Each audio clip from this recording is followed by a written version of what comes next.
After a week-long interlude, this is the Cafe Americain podcast.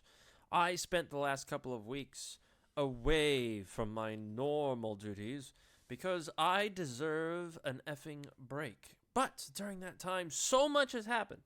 One of the most amazing things that has happened is the earthquake in California, or the two earthquakes in California.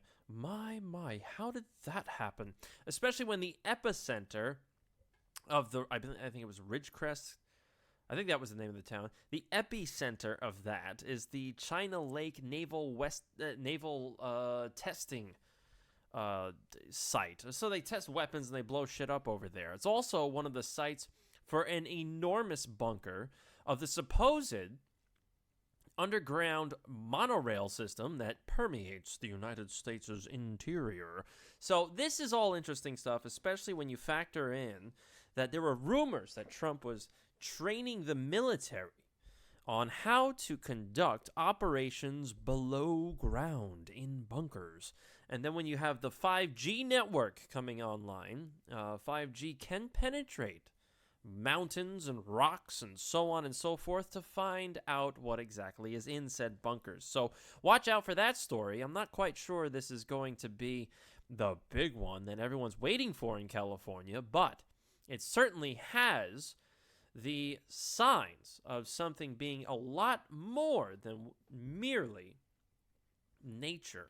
Another interesting thing is, and I dare say, the arrest of one Jeffrey Epstein. And if you've listened to this podcast and listened to my radio shows over the past 4 years, I can't believe that. I can't believe I've been doing broadcasting in some form or another for 4 years. And I'll tell you another thing.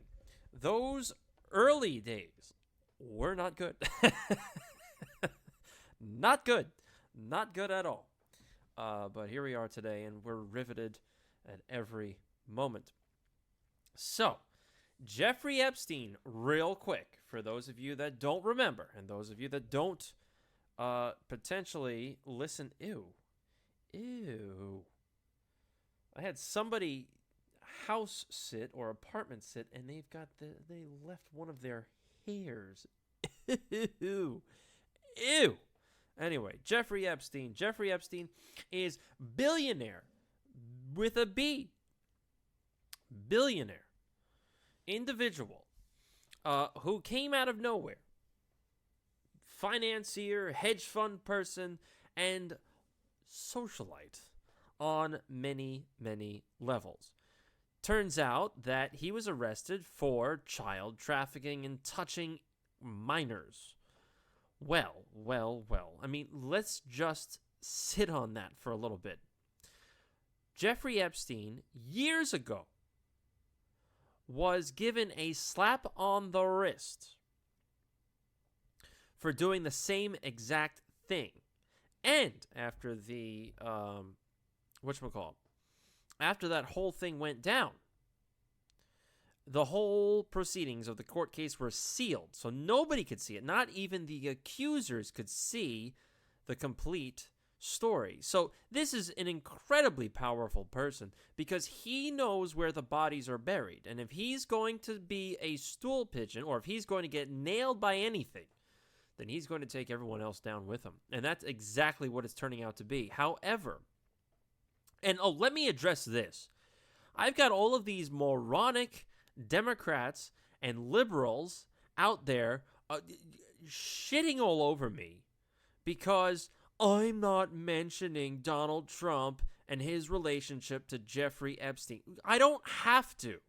And the reason why I don't have to is because there are so many other uninformed liberals and Democrats out there that are doing that particular thing. They're trying to once again get Donald Trump associated with Jeffrey Epstein. The first thing that comes out from all these morons is that, longtime friend and associate of Donald Trump, Jeffrey Epstein, is arrested for touching kids. Well, they're not doing all their homework. They're taking a one-liner out of I believe it was a New York Post article that said, that was attributed to Donald Trump. He probably did say it, that Jeffrey Epstein's a nice guy and so on and so forth, and he's a real socialite, blah, blah, blah, something like that. Now, the Democrats ran with that and said, oh, see, it's friendly. They knew each other from a long, long time ago. Yeah, that may be the case. And another thing about Donald Trump is that there's an incriminating photograph on his, or on my Twitter, that shows him essentially kissing a child with Jeffrey Epstein in the foreground. So, yeah, there's something about Trump that his hands are not clean in all of this. However, there are a lot more Democrats out there that are associated with Jeffrey Epstein, child trafficking, and sex rings. A lot more Democrats. Oh, here's another thing about Donald Trump. He met Ivanka Trump when she was 14. So I find it hard to believe that Donald Trump did not have his eye on her as a fourth or fifth wife when she was groomed enough. I mean, I don't put it past any of these people. So all these Democrats are railing against me. Oh, how come you don't say anything? And the Republicans too. And you're so biased. Yeah. No. First off, I don't have to say anything about Trump. Second, yeah, I do have to say something about Democrats because the mainstreams won't. And the only thing that anybody on the left says about Bill Clinton being associated with Jeffrey Epstein is, well, we'll just have to wait and see what the court case says, and if Bill Clinton is associated with them, then he should go to prison too. How come they're not outraged?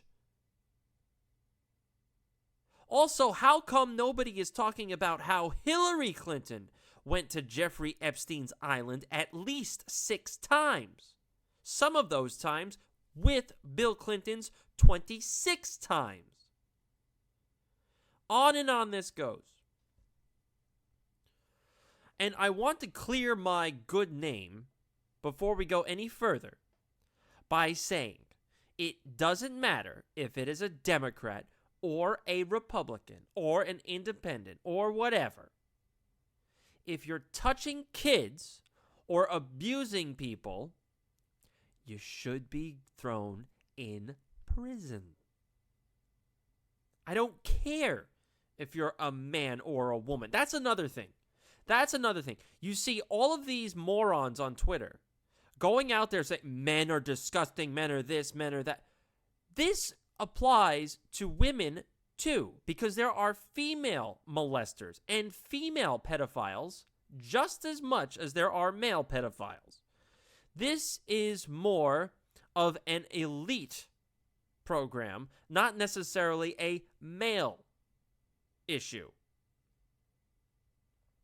So we've got to keep that in mind. And I don't care if it's a male, woman, Democrat, Republican. If they're doing something like they should be punished in any way possible. So this, I hope, clears everything up. And I don't want to hear another damn thing from any moron. So if I sit there and say things about Democrats and not so much Trump, it's simply because I don't have to.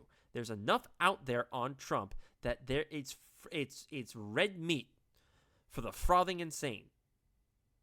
So I'm good. Trust me, I'm good. But let me start with this. And I've spoken about many, many things over the course of my broadcasting career. And a lot of people have gotten upset with me because they're saying, oh, it's rumor, it's rumor. Let me start with this. Let's start with the Washington Times article from Thursday, June 29th, 1989. So we're going way back. This is when the Washington Times was 25 cents. How about that? So, the above-the-fold headline is Homosexual Prostitution Inquiry Ensnares VIPs with Reagan Bush. Oh, juicy thing here. And the line below that is callboys took midnight tour of White House.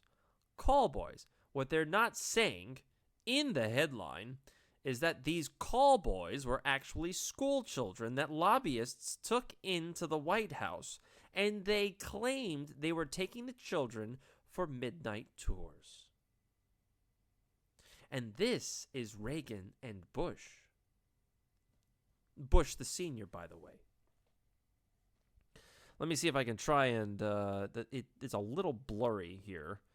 A homosexual prostitution ring is under investigation by federal and district authorities and includes among elected key officials of the Reagan and Bush administration, military officers, congressional aides, and U.S. and foreign businessmen and close social ties to Washington's political elite, documented by the Washington Times. One of the ring's high-profile clients was so well-connected that he could arrange a middle-of-the-night tour of the White House for his friends on Sunday, July 3rd of last year, meaning 1988.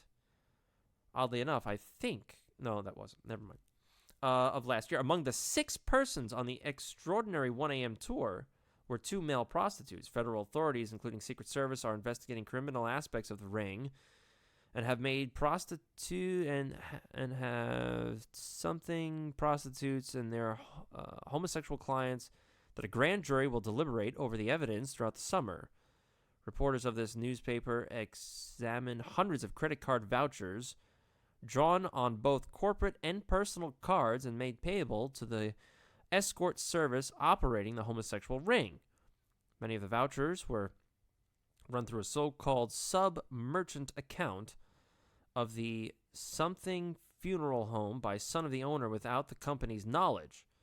Among the clients' names contained in the vouchers and identified by prostitutes and escort operators are government officials, locally based U.S. military officers, businessmen, lawyers, bankers, congressional aides, and other something professionals. So on and so forth. The U.S. Attorney J.H. Stephen, former Deputy White House Counsel to President Reagan, is coordinating federal aspects of the inquiry, but refused to discuss the investigation or grand jury, blah, blah, blah, so on and so forth. So this is the gist of the article, and this article ran one time only, and that was it. You never heard about this story ever again. Now, if you want to get more details on what all of this dirty dealing in the 80s, 70s, all the way up to now is kind of like, you can look up a book. It's called Transformation of America. It's been out there for a very long time. I forgot the woman's name that wrote it, but she was a victim of sexual and cult satanic abuse. And supposedly, if we're to believe her story, which it seems fairly plausible if you're in the realms that I'm in, you can tell that this woman has gone through something. Now, whether or not all of it's true, I'm not sure. However, she essentially validates this story without knowing this story. She tells of similar events within the Bush and Reagan White House of how they abuse children and also other women. So this is not anything new. What is new is that there is somebody within the Trump administration's Department of Justice willing to take this group on. That's what's new. And so where the Democrats and all the liberals out there are getting it wrong, it's not actually I shouldn't say this. Rank and file Democrats and other liberals are getting it wrong in the following way. This whole Epstein thing was covered up by the Clintons, covered up by Bush, covered up by Obama, covered up by Hillary Clinton, covered up by Mueller. And for some reason, Epstein's case was reopened under the Trump administration's Department of Justice. So all of the people out there that are saying, see, we knew Donald Trump was a womanizer and he wants to grab more pussies than he has hands. What they're not understanding is that unless Trump and Trump's Department of Justice gave the okay to reopen the Epstein case, this would not be coming to light. This is happening on purpose. And the Department of Justice And the Trump administration, you better believe, have their ducks in a row, because otherwise they would not allow this whole thing to come to light and be as public as it is. So keep that in mind. Nobody's reading between the lines, as usual on the left and the mainstreams. They just go out there and react with emotion. I never understood that. These are the supposed intelligentsia, the learned folks that went to college, that have master's degrees, doctorates, postdoctorate coursework, and they don't have any evidence of collusion or anything else, and all of their opinions are based on emotion. None of it is based on fact. To go along with the Bush family, there was a journalist. His name was Sherman Skolnick. Sherman Skolnick is dead, but he was fantastic. I don't know if you can still find his articles. Based out of Chicago. He was in a wheelchair for most of his life. But he had a website called the Sherman Skolnick Report, and he did a lot of fascinating things. If you can still find those things, those articles, you can read about his evidence that attributes Hillary Clinton's staff during the Clinton administration giving nuclear secrets to the Chinese via LGBTQRSTUV groups based out of Chicago, which would also, there's something to that, right? Why did Barack Obama come out of Chicago? And, why did all these other people come out of Chicago? Hello, mayor of Chicago. What's his name? He was the chief of staff for Bill Clinton and Obama. I can't think of his name. His parent, what the hell's that idiot's name? His parents were part of the Israeli movement and bombed Israel into existence by killing a whole bunch of British people. Mayor of Chicago. What is this idiot's name? No. Rahm Emanuel. Rahm Emanuel's family is filthy. But Rahm Emanuel, they're all involved in this kind of thing. So anyway, going back to the Bushes, Sherman Skolnick wrote an article, and it was fairly interesting because he called it the Bannon Canon. Jeffrey Bannon, not Steve Bannon. Jeffrey Bannon, during the second Bush's administration, was supposedly a reporter that was always allowed into the press corps. And he did not have a permanent pass into the press corps, so he had to be signed in every single time and every single day that he wanted to be put in there. So we do some research on Bannon, and he basically he's in there, he's doing a report, he's essentially working for a Playboy type magazine or rag. And we also find out that Mr. Bannon is close friends with George Bush II. And so we assume that George Bush II is signing Jeffrey Bannon in there every time, or one of his staff members are. And you can find pictures of George Bush hugging Jeffrey Bannon, and you can find pictures of George Bush being all frenzy and smile and everything. Well, we find out that Jeffrey Bannon is actually a homosexual prostitute. I'm sorry, not homosexual, gay prostitute. So you can only imagine what's going on behind closed doors, and we also can only imagine how Bush got to be such friends with an individual like that, etc., etc. Not that there's anything wrong with being gay, which there isn't. It's irrelevant. But what I'm saying is, the point that I'm trying to get at is the sexual proclivity and the sexual promiscuity within the D.C. circuit is enormous, and among the elites, it is outrageous. It's up there.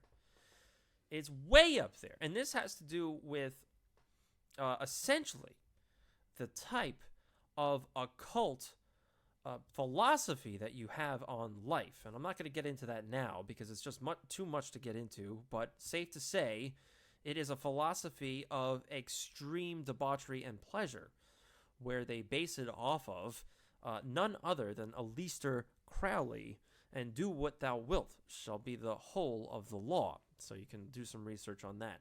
Moving right along. I would like to bring up, speaking of wieners, I would like to bring up Anthony Weiner. Because Anthony Weiner is important to all of this. And people don't yet understand it. I'll tell you why. Anthony Weiner's laptop was confiscated by the New York Police Department during the 2016 election cycle. I'm not sure if any of you remember that little tidbit, but it was. And the NYPD did some research on it and dug around and snooped into Anthony Weiner's laptop. And, well, why did they do that? They found out that Anthony Weiner was sending dick pics to underage people. Well, on his laptop, he had 3 files filled with all sorts of goodies. And I'm trying to desperately find the names of these files. He named them 3 things. I forgot what they were called. One of it was insurance for it. Yeah. All right. So I can't. One of it was, it's essentially 3 levels. 3 levels of severity in emails that he had found on his wife, Huma Abedin's laptop. Apparently, there is upwards of 340,000 emails from Huma Abedin on Anthony Weiner's laptop. Now, Anthony Weiner, not trusting his wife, secretly did this when her laptop was open because he was setting himself up. In case anything happened to Anthony Weiner, he was going to take other people down. Now, an interesting tidbit about Huma Abedin. It's long since been rumored that Huma Abedin was one of the sexual partners of none other than her boss, Hillary Clinton. Do you see what I'm getting at here? Is that almost everybody in these circles have open relationships. That's why none of them really break up after any of this, right? Huma Abedin left, but okay. It took her a while to leave, right? The Clintons, they didn't break up. How come they didn't break up? It's because they all, after Bill Clinton was caught with Jennifer Flowers, Monica Lewinsky, and all this other stuff, how come they never? Because they have open relationships. That's just what it is.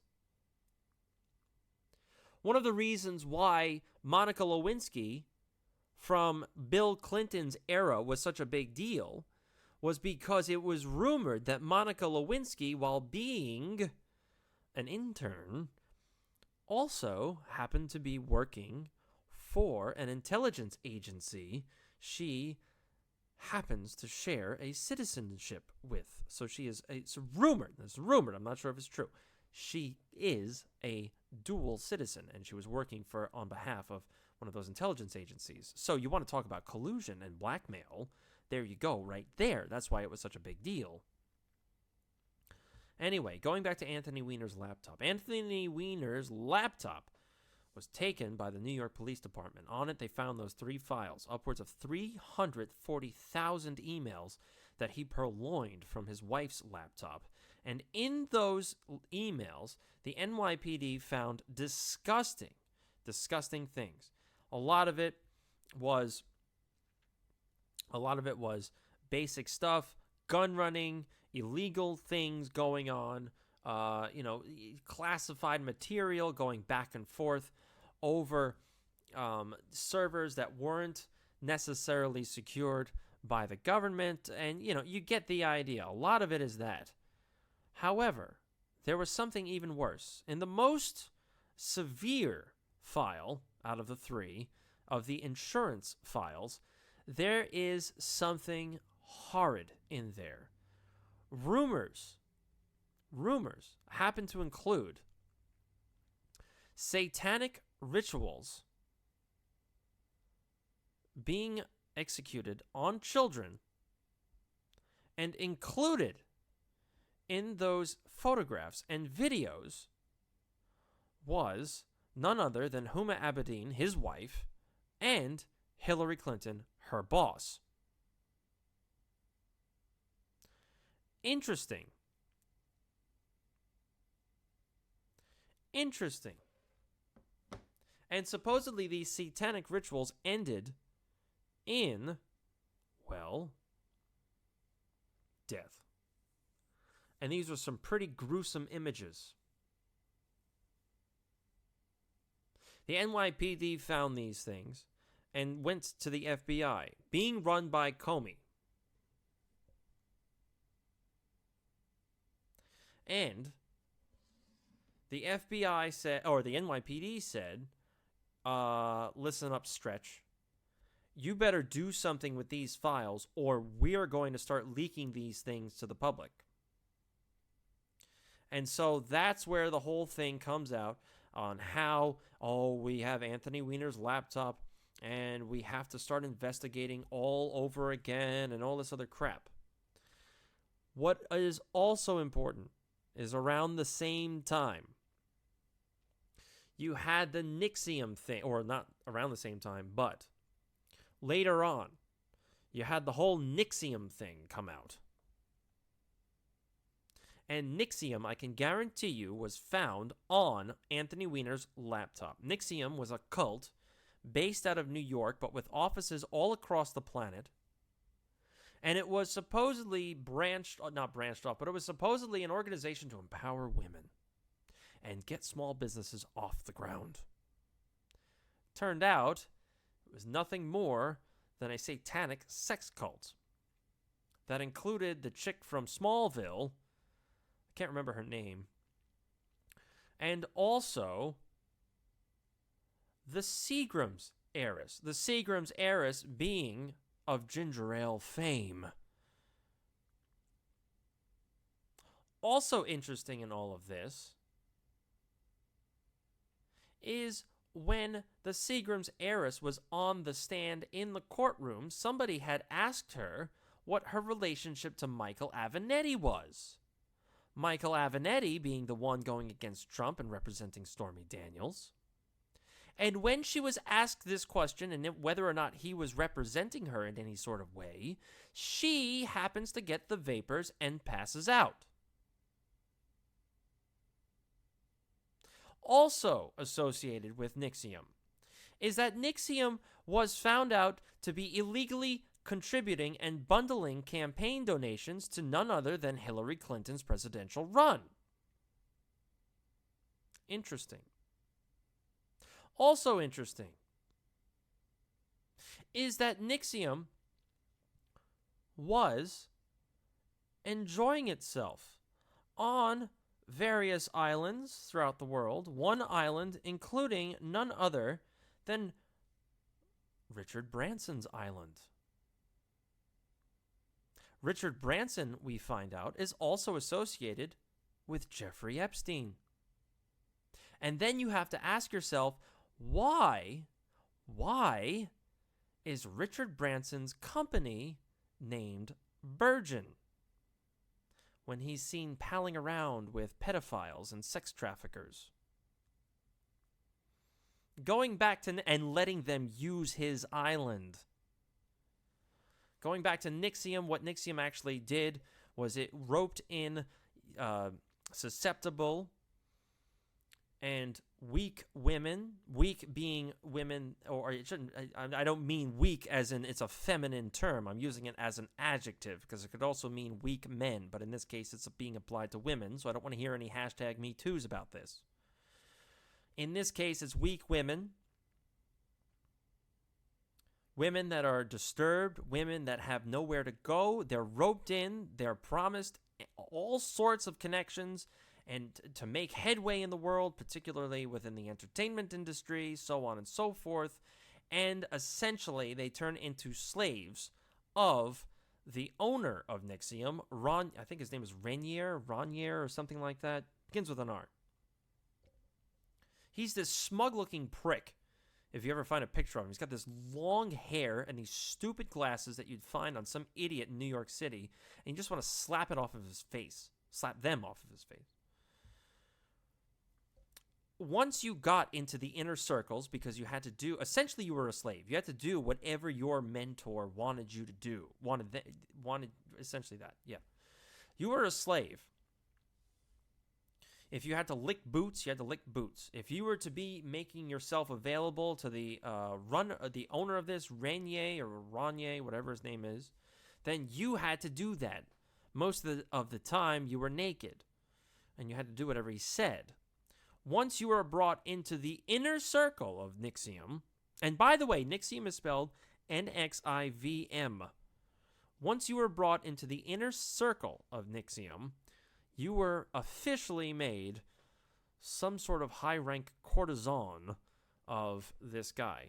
You know what? I'm going to pause it right here because what I'm going to do, I'm not going to pause anything actually. But what I am going to do is look up Keith Raniere, Raniere. Once you got into his inner circle, you were subsequently branded, and it was sold to the women that were involved in this as a way to really bond with the other women. No, you were actually branded on the hip with Keith Raniere's initials, making you property of him. And subsequently, you were then responsible for bringing in other women and making them your slave. Now, NXIVM, I can almost guarantee you, was exposed from Anthony Weiner's computer. Anthony Weiner coming from New York, NXIVM based in New York, but having locations all around the world. Stephen Hamre, Hammer, I don't know how to say his last name. Hamre, figure it out. Certified polygraph examiner was questioning one Mr. Zemkus, Zemkus.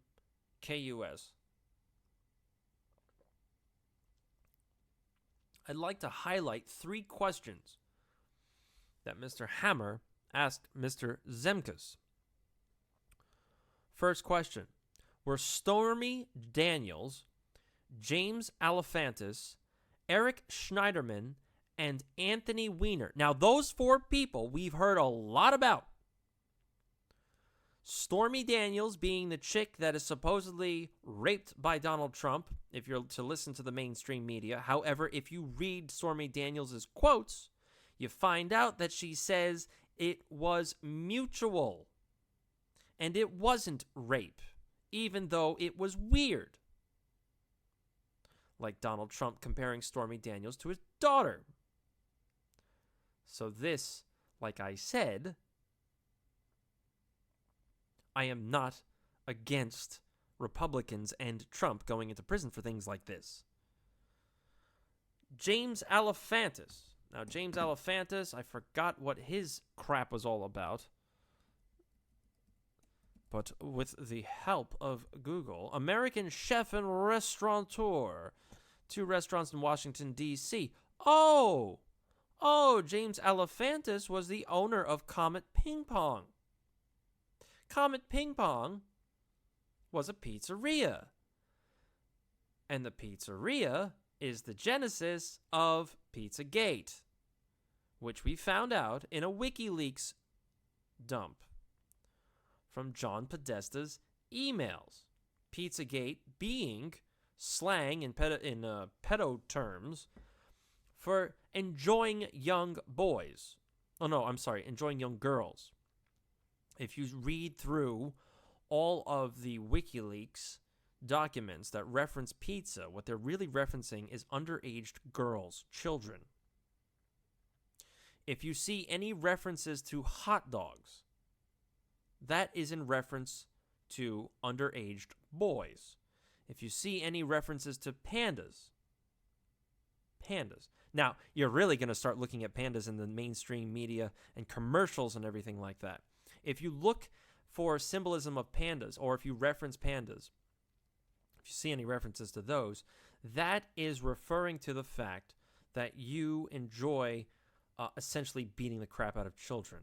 And so they have huge welts beneath their eyes from fatigue or trauma or whatever else. So yeah, when you see pandas in the media and in the entertainment industry, you have to ask yourself other questions. Just like when you see monarchs and butterflies and a lot of Wizard of Oz references and a lot of Alice in Wonderland references. Those are all symbols of occult mind control trauma. So you're aware of it now. I'm not going to go further because it's sick stuff. Schneiderman. Eric Schneiderman, big-time attorney in the state of New York, I believe.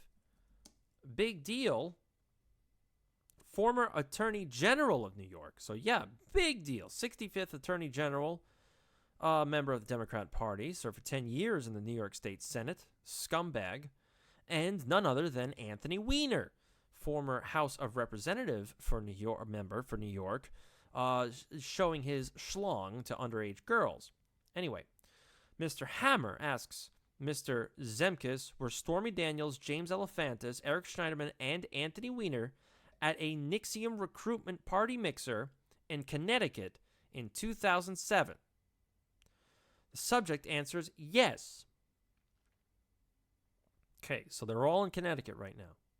And these are only the people that the examiner asked about. So there's probably other people there, especially in Connecticut. Very wealthy, very secluded areas up there, just like on Long Island in New York, just like in Westchester. A lot of secluded areas. Second question. Were you aware that snuff videos were broadcast at the NXIVM recruitment party mixer in Connecticut in 2007? Snuff videos, meaning that there were individuals videotaped having sex with deceased individuals or climaxing at the time of their demise. You can fill in the blanks. Subject answers yes. Third question. Were you informed that let me see this again. Were you informed at the NXIVM recruitment party mixer in Connecticut in 2007 that the real NXIVM parties, this is a recruitment mixer, the real parties, were held upon occasion at the private island of Richard Branson? Answer, yes. Interesting stuff, wouldn't you agree?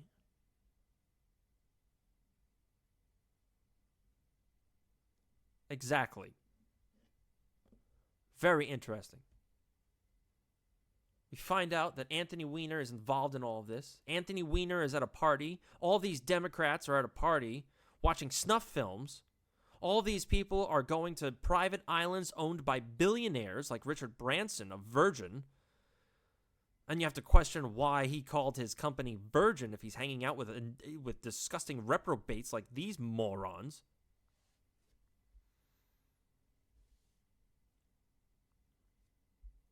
Seriously. And all the Democrats, Trump is on the ropes for that. No. You've really got to do your homework on all of this. Not only is NXIVM part of the problem, and more information is going to be coming out about NXIVM, I promise you on that. But Epstein was the big one. And for some reason, he was allowed to be arrested after dodging justice for years. For years, he is somehow allowed to be investigated, and he is somehow arrested. You have to start asking yourself, why is this happening now? Why is this happening after the Mueller report has been released and before the 2020 election? And also, we all know that Trump has an ego. That's besides the point. But you have to realize where this is coming from, and it is stemming from Trump's ego. They did this. They lied about the collusion thing for 2 years, 2.5 years. They brought the world to the brink of a third world war, potential nuclear war, and a re-emerging Cold War. for nothing, for lies, because the Democrats lost the election. Now, don't get me wrong, the deep state has moved along with its agenda of censorship and so on and so forth. Unabated.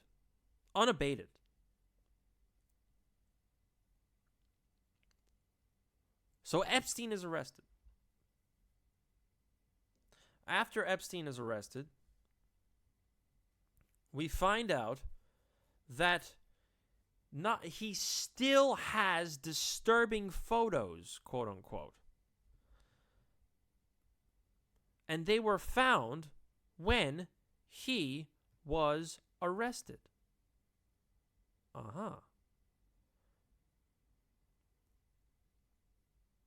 New charges claim that Epstein sexually exploited dozens of underage girls in a now familiar scheme, paying them cash for massages and then molesting or sexually abusing them in his Upper East Side mansion or his residence in Palm Beach or wherever else. Up until now, and even in the midst of the Me Too movement, Epstein has been able to avoid anything.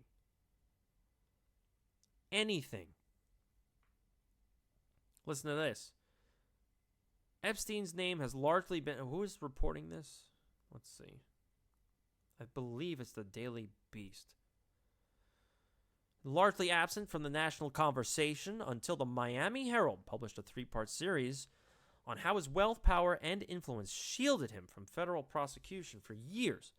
The Daily Beast reported on Epstein's easy jail sentence and soft treatment by the U.S. Attorney's Office, which ultimately scrapped a 53-page indictment against him. An earlier version of Epstein's plea deal included a 10-year federal sentence before his star-studded lawyer threatened to go to the trial in a case prosecutors feared would be unwinnable. Why? Why would this be feared as unwinnable? If you've got evidence of a billionaire running a child trafficking ring, why can't you get the evidence to throw this why can't you present the evidence to throw this idiot in jail?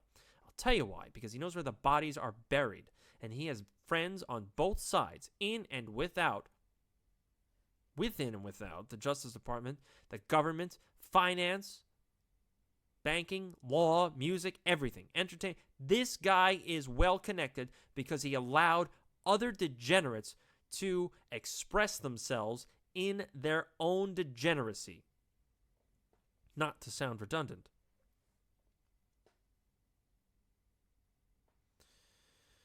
Secret Service agent Dan Bongino threatened to reveal... Oh, this is another thing. Okay. So let's backtrack a little bit. One of the big things that I bring up about this arrest all the time is that Jeffrey Epstein, and I brought this up for years now. People are sick and tired of me bringing this up. Jeffrey Epstein had 26 different contact numbers for Bill Clinton. 26. That means that Bill Clinton went on the Lolita Express, Jeffrey Epstein's plane, 26 different times. We find out that Hillary Clinton went on it at least 6 times. And when I bring this up on Twitter, everyone's, oh my God, oh, why are you bringing up Bill Clinton? Why are you bringing up Bill Clinton? Blah, blah. I'll tell you why I'm bringing up Bill Clinton. Because the New York Post, the New York Post reported years ago, flight logs show that from 2001 to 2003, Bill Clinton flew on Epstein's private plane, dubbed the Lolita Express, 26 times. After Epstein's arrest in 2006, federal tax records show Epstein donated $25,000 to the Clinton Foundation that year. Oh, tied to the Clinton Foundation. Oddly enough. By the way, Jeffrey Epstein also donated to the member of Congress that represents the Virgin Islands, because that's where he had his sex island. And that member of Congress said, no, I'm going to keep Mr. Epstein's money.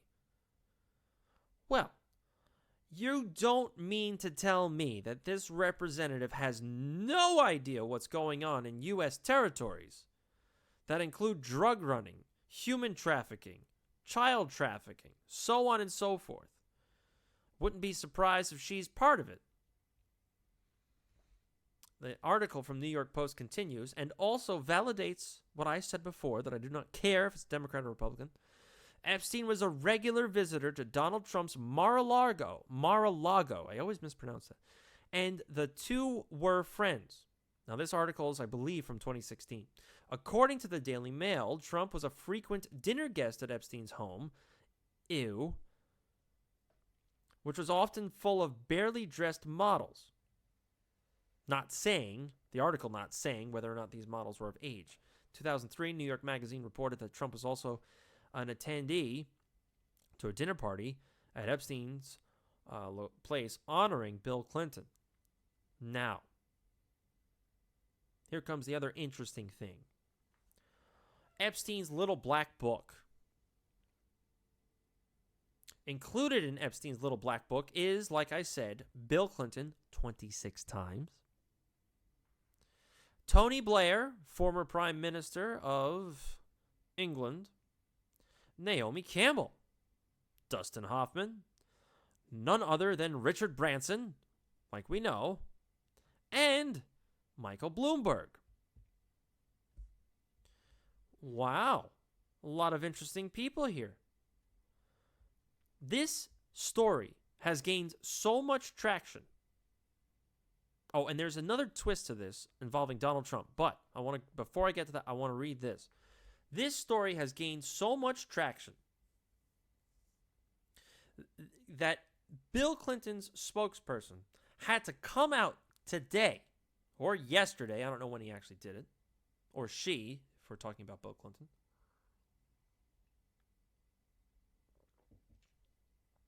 Had to come out and respond to all of these accusations. This is what happened. You know, you do podcasting for so long and broadcasting. At a certain point, your throat gets parched. You start lining things up and you're not focused all the way through. It's the end of a long day and you start to screw up and slur your words. Anyway, the spokesperson for Bill Clinton says President Clinton knows nothing about the terrible crimes Jeffrey Epstein pleaded guilty to in Florida some years ago, and those which he has recently been charged with in New York. In 2002 and 2003, Clinton took a total of 4 trips on Jeffrey Epstein's airplane, 1 to Europe, 1 to Asia, and 2 to Africa, which includes stops in connection with the work of the Clinton Foundation. Oddly enough, sidebar, the Clinton Foundation is known to be involved with human trafficking. Look that one up. Clinton Foundation, human trafficking, Haiti, 33 kids. Bingo. And we know that the Clintons are immersed in degenerates like the NXIVM cult and Epstein. Staff, and going back to this, staff, supporters of the foundation, and his Secret Service detail traveled on every leg of every trip. Doubtful. He had one meeting with Epstein in his Harlem office in 2002, and around the same time made one brief visit to Epstein's New York apartment with a staff member and a security detail. He's not spoken to Epstein in well over a decade, and has never been to Little St. James Island, Epstein's ranch in New Mexico, or his residence in Florida. Then how come Jeffrey Epstein has this asshole's name in his black book and in his flight logs 26 times?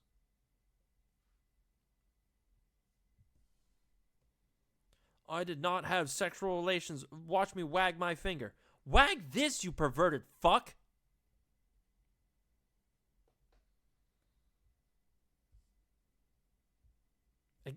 Seriously.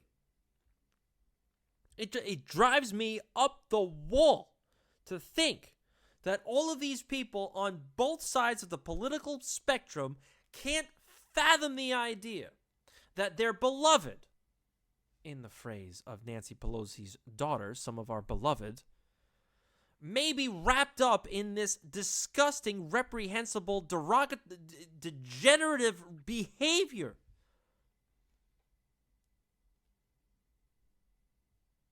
You gotta wake up. This is on both sides of the aisle. Both sides are guilty of this horrendous behavior, atrocious behavior. And it doesn't stop here, because you talk about Bill Clinton and all these other people. These guys are chumps compared to the people beyond them, compared to the people beyond Epstein, compared to the beings beyond those people. Epstein is also associated with members of the royal family. I think his name was Prince William, if I'm correct. Why is he associated with members of the royal family? Look up Jimmy Savile, Saville. Big time guy in the UK, running children's shows, being a disc jockey. Oh, what whimsical fun. Hey, guess what? He likes and is good friends with none other than the prince, married to Princess Diana. Oh boy, he's close to the royal family too. After this disgusting crooked tooth fuck dies, we find out that he was molesting children, molesting disabled people, molesting special needs people in hospital beds, including people that have assumed room temperature, dead people. We find out that Jimmy Savile is associated with all of those activities throughout his whole career, despite being a host of a children's show and a disc jockey. Now, why is that person associated with the royal family? Why is somebody like Jeffrey Epstein associated with members of the royal family? I'll tell you why. Because the royal family is involved in all of this bullshit. Look up this. Look up the royal family and look up a case in Canada. The royal family without anybody around them. The Queen. No detail. Nobody. Just them. Show up to a school. They take, I believe, 13 children into the woods in the wilds of Canada. And nobody sees or hears from these children ever again. There's a court case going on that focuses on just this act.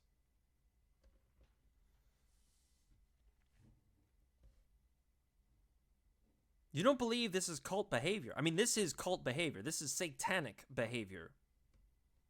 I want you to do this. Go to Google. Fire this up.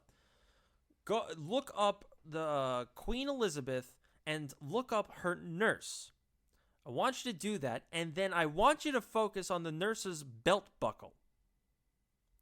Once you do that, you see a ton of satanic imagery and Freemasonic imagery on the belt buckle. Why? Another example of the satanic elite and also the deranged elite. And this just came to me. I didn't mean to get sidetracked like this. Is, what's her face? Who's Skin and Bones? Played Lara Croft. Angelina Jolie. When she had her twins. By the way, twins are very, very significant to the occult. When she had her twins, she decided to have the twins in the chateau of her grandparents. Now, why would somebody want to do that? What's the degenerate that she was married to? Billy Bob Thornton. They exchanged vials of blood. That is satanic. That's not cute. That's not a sign of love and endearment. That is satanic. You're exchanging vials of blood. What she was doing was a satanic ritual for her twins that were born. She wanted the essence and the spirit and possibly the corpses, if these people were buried there, in the presence of the birth of those children. And like I said, this goes far deeper than child trafficking. This goes far more disgusting than human trafficking and pedophilia. I mean, this stuff is pedophilia and all that stuff is bad enough. But when we get involved with the satanic side of all of this, then you go down a rabbit hole that it's tough to get out of. I've done it. I mean, I've done a lot of research onto this, and I've stopped looking at a lot of it because it's just overwhelming. You see it everywhere then. So you got to keep that in mind. Anyway. Oh, and by the way, if we're going on the satanic route, look for pictures of Jeffrey Epstein's private isle, and you will find temples built on the island. What are the temples for? Anyway. So we got Bill Clinton on the list 26 times, and then we got Bill Clinton's spokesperson saying, nope.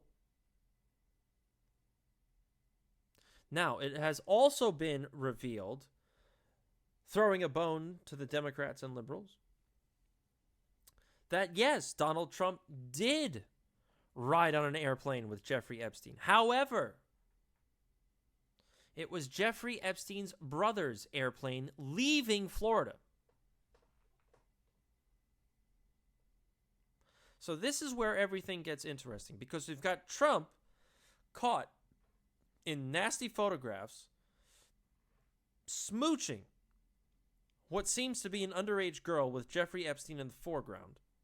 We've got Trump seemingly complimenting Jeffrey Epstein.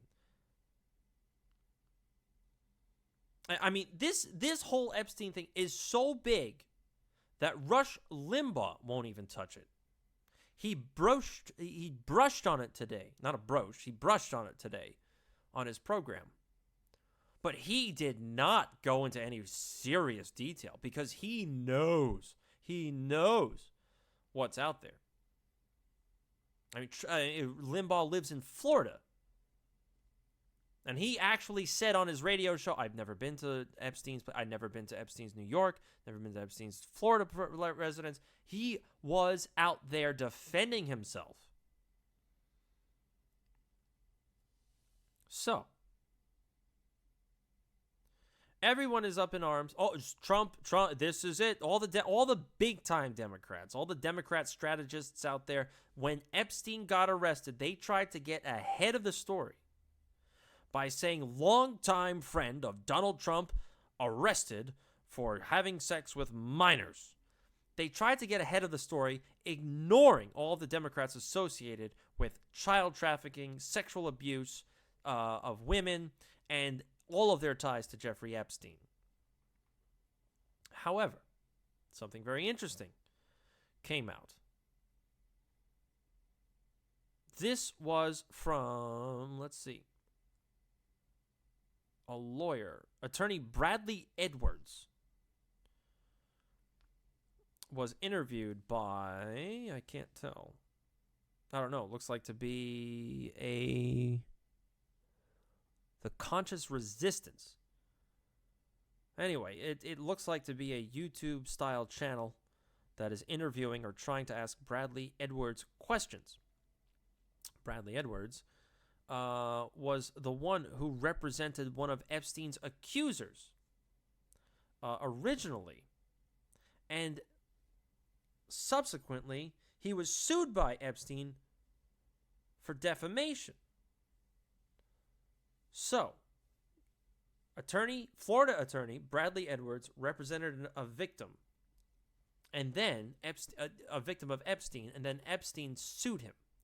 Edwards claims that Donald Trump was the only person who provided assistance when Edwards served subpoenas and notices to high-profile individuals connected to Epstein.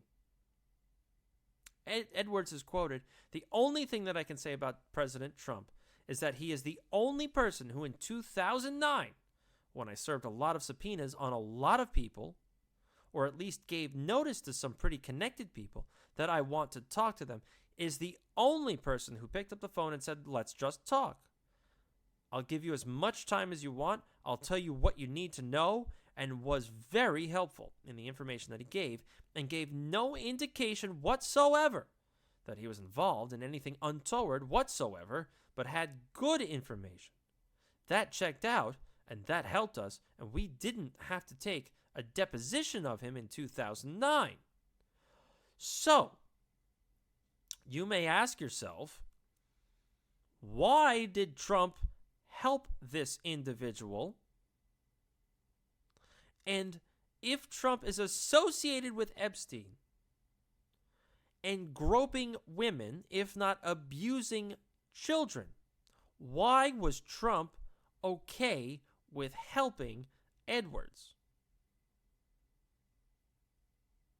I would assume he got some sort of sweetheart deal. I'll spill the beans and I get off free.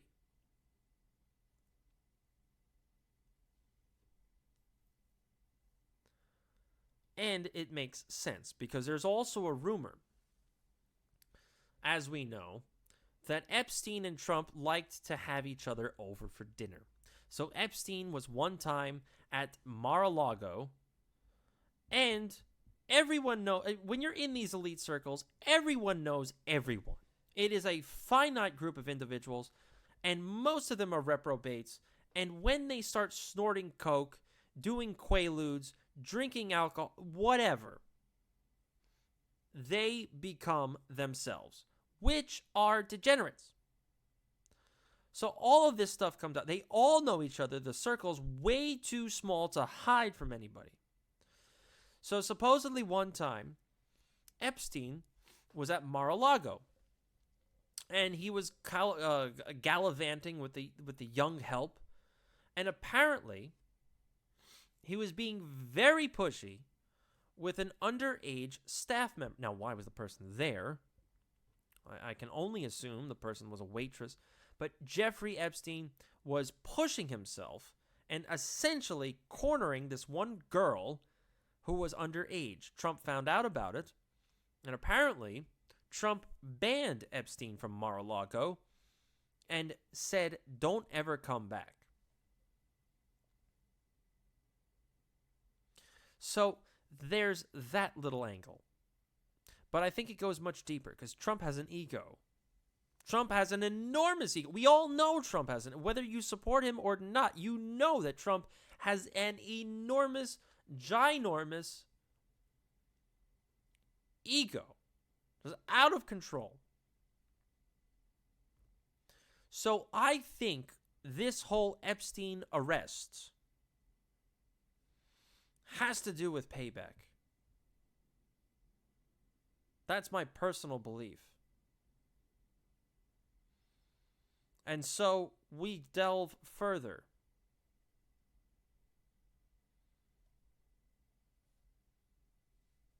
There was a story in Vice.com.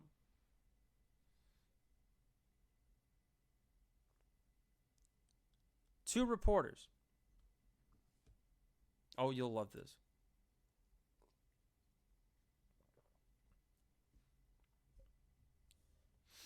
You'll love this. Fusion GPS, the one that hired Christopher Steele. They tried to investigate